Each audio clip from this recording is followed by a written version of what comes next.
Hello friends, welcome to Jhansi vlogs Tamil channel.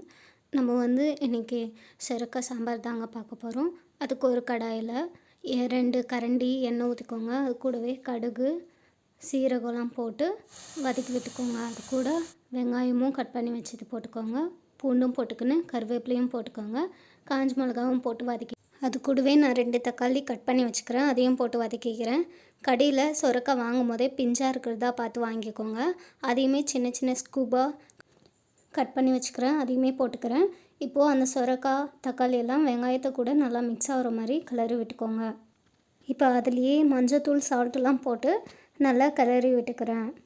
ஒரு 15 நிமிஷம் மூடி போட்டு வேக வச்சு எடுத்துருங்க. 5 நிமிஷம் ஆனதுக்கப்புறம் நான் மூடி திறந்து காமிக்கிறேன். பாருங்கள், சுரக்காயிலே தண்ணி விட்டுருக்கோம். ஏன்னா அது தண்ணி காய் தான். இப்போ அதில் பெருங்காயத்தூள் கொஞ்சம் போட்டு நம்ம கிளறிக்கலாம். அது கூடவே கொஞ்சம் காய வேகிறதுக்கோசரம் தண்ணி போட்டு ஊற்றி வேக வச்சு எடுத்துக்கலாம். நான் ஒரு குக்கரில் துவரம் பருப்பு, வெங்காயம், தக்காளி, பூண்டு, சால்ட்டு, மஞ்சத்தூள்லாம் போட்டு வேக வச்சு எடுத்து வச்சுக்கிறேன். அதையும் ஊற்றிக்கிறேன். சாம்பார் நல்லா கொதி வந்ததுக்கப்புறம் அதில் ஒரு மிளகாத்தூள் 1 ஸ்பூனும் சாம்பார் பொடி 1 ஸ்பூனும் போட்டு நல்லா கட்டி இல்லாமல் இந்த மாதிரி கிளறி எடுத்துக்கிறேங்க. கூடவே தேவையான அளவு உப்பு போட்டுக்கிறேன்.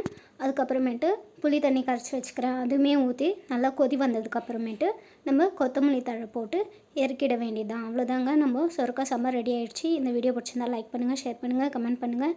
தேங்க்ஸ் ஃபார் வாட்சிங்.